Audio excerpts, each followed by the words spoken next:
Hola, en seminarios anteriores pudimos analizar las contradicciones que surgieron a fines de la Edad Media entre dos clases sociales antagónicas, la nobleza y el clero por una parte y la burguesía comerciante y plebeya por otra.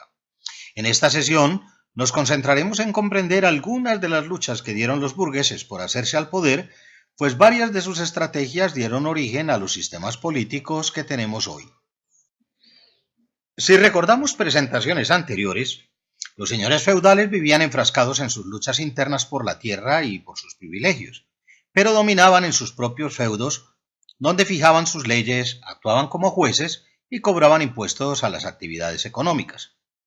Por su parte, los gremios de artesanos y los comerciantes, concentrados en los burgos, se hacían cada vez más ricos y poderosos, pero sufrían el trato abusivo, excluyente y despectivo de la nobleza y el clero, quienes limitaban sus actividades comerciales, gravaban sus negocios con impuestos y diezmos y les impedían participar en las decisiones políticas. Exasperados por la exclusión y el abuso, los burgueses se fueron uniendo alrededor de intereses comunes y aplicaron su creciente poder económico para debilitar a sus opositores y para infiltrarse en las instancias de poder.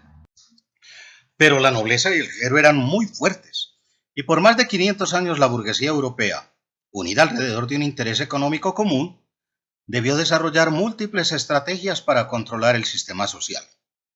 Algunas de estas estrategias se dieron en el ámbito político, mediante alianzas, empréstitos, coaliciones y ajustes al sistema de gobierno.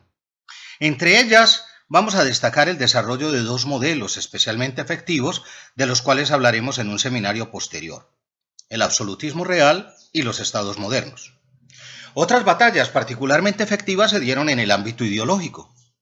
Entre ellas destacaremos el racionalismo, el humanismo, el liberalismo, el utilitarismo, la Ilustración y la Reforma protestante. Las analizaremos también en detalle más adelante.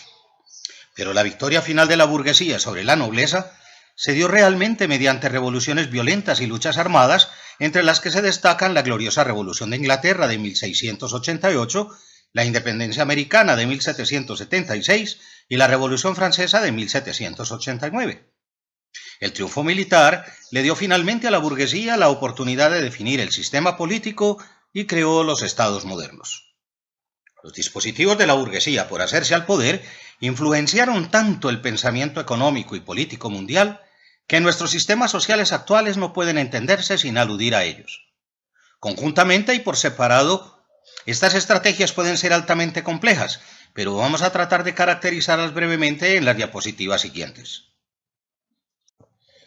Veamos primero las estrategias ideológicas que los burgueses usaron como dispositivo contra el sistema señorial de la Edad Media.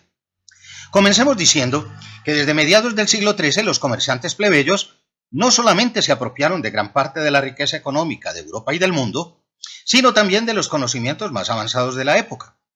En su afán por obtener reconocimiento social, los burgueses se esmeraron en educar a sus hijos. Los enviaron a las universidades, que anteriormente eran solamente para clérigos, y progresivamente los convirtieron en los sabios de la época, capaces de discutir con autoridades civiles y eclesiásticas. La apropiación del conocimiento como dispositivo de lucha resultó especialmente efectiva y con los años permitió a los burgueses convertirse en los líderes intelectuales de la nueva sociedad. Los nuevos sabios no asumieron el conocimiento de una manera neutral. Por el contrario, utilizaron sus ideas para defender los intereses de su clase y debilitar las creencias del régimen feudal. Enfrentándose al poder ideológico de la Iglesia, estos nuevos pensadores proponían que el conocimiento debía sujetarse al razonamiento crítico y a la observación rigurosa de los hechos, y no a los dogmas ni a creencias impuestas. Su insistencia en el racionalismo dará origen a la ciencia moderna.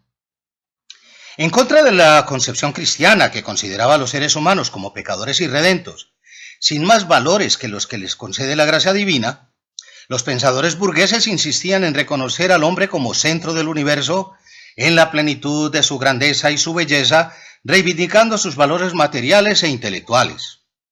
Esta propuesta dio lugar a un movimiento ideológico muy fuerte desde el Renacimiento, que recibió el nombre de humanismo.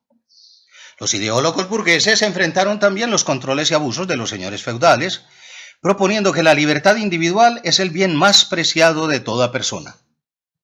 La insistencia en el valor de las libertades individuales dará lugar a otro movimiento ideológico especialmente importante que estudiaremos como liberalismo.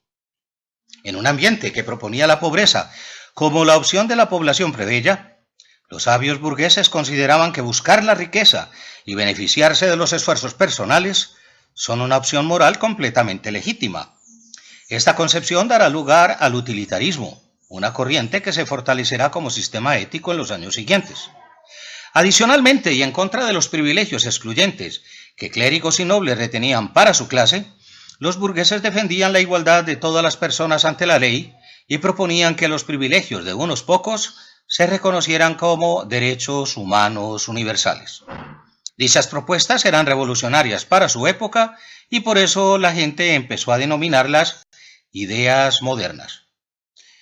El término modernidad, muy utilizado en las ciencias sociales, no se refiere entonces a aquellas costumbres que se han puesto de moda desde hace unos meses, sino a un movimiento ideológico, político, ético y en el fondo económico que recoge los ideales y estrategias impulsadas por la burguesía para combatir el sistema señorial de la Edad Media y para promover una sociedad más ajustada a sus intereses, y en cuyo desarrollo llevamos más de 500 años. Los planteamientos de los ideólogos modernos que acabamos de revisar van a dar origen a los sistemas políticos actuales y en particular al Estado moderno que tenemos hoy. La modernidad no se limitó a proponer nuevos discursos filosóficos. Otra de las victorias más importantes de la burguesía plebeya sobre la nobleza y el clero fue la Reforma Protestante. Alrededor del siglo XIV, el poder político de la Iglesia era reconocido como una amenaza, no solamente por la burguesía, sino también por otros nobles terratenientes en el marco de sus intereses y disputas internas. Algunos papas y jerarcas de la Iglesia se comportaban como príncipes y señores feudales, a menudo más preocupados por mantener la riqueza material y el poderío político de sus familiares que la defensa del Evangelio. Este conflicto llegó a su punto máximo durante el reinado de Alejandro VI de la familia Borgia, quien ascendió al papado en el mismo año en que Colón descubrió América y se convirtió en el símbolo de la crisis moral y política de los jerarcas de la época. Para mantenerse en el poder, Alejandro VI realizó múltiples acciones militares y políticas, entre ellas el ofrecimiento de indulgencias o perdón por los pecados para quienes pagaran ciertas cuotas a la Iglesia. Esta situación fue duramente criticada por varios pensadores, entre ellos por Martín Lutero, un monje y predicador agustino, hijo de un minero del cobre, quien promovió una reestructuración de la Iglesia para devolverla al camino del Evangelio y de la fe cristiana original. Por sus protestas contra las prácticas de la jerarquía de la época, Lutero y sus seguidores recibieron el nombre de reformistas o protestantes. En pocos meses, la reforma protestante se expandió rápidamente entre las regiones controladas por la burguesía, que vieron en sus contenidos no solamente una fe más acorde con sus ideales, sino una forma de derrotar en sus territorios a la Iglesia romana y debilitar el poder de sus clérigos. La expansión del protestantismo se dio en un contexto político violento, acompañado con frecuencia de cruentos enfrentamientos entre los atacantes y defensores del poder eclesiástico. Otra de las luchas ideológicas que dio la burguesía en ascenso se materializó en la Ilustración. La Ilustración fue un movimiento intelectual, científico y en el fondo político y económico impulsado por los grandes sabios de la burguesía que se desarrolló en Europa entre los siglos XVII y XIX, especialmente en Francia e Inglaterra. Los promotores de la Ilustración sostenían que la inteligencia humana organizada mediante el razonamiento lógico era el mejor medio para combatir la superstición, la ignorancia y la tiranía y para construir un mundo mejor. Muchos de estos pensadores eran filósofos, matemáticos, juristas, artistas, escritores y científicos de la naturaleza. Su influencia fue tan grande que inclusive lograron infiltrar el pensamiento de algunos nobles y monarcas de la época. La expansión de la Ilustración y de una de sus hijas, la ciencia moderna, fue un duro golpe a los valores y principios que fundamentaban el sistema señorial feudal y preparó los moldes jurídicos y políticos que usaría la burguesía al tomarse el poder. Las victorias sucesivas de la burguesía plebeya en los diferentes países de Europa van a desmontar el sistema feudal y darán origen a lo que se conoce como las sociedades modernas que persisten hoy. La expansión de la modernidad y el desarrollo de los estados modernos son fenómenos muy complejos, y la comprensión completa de su dinámica trasciende los propósitos de este curso. Sin embargo, será indispensable que abordemos algunos de estos dispositivos políticos usados por la burguesía para afianzarse en el poder, porque muchos de ellos soportan y persisten actualmente en nuestros sistemas sociales alrededor del mundo. En este seminario nos hemos detenido solamente en los antecedentes de este proceso. En jornadas siguientes abordaremos en detalle y de manera específica otros dispositivos políticos.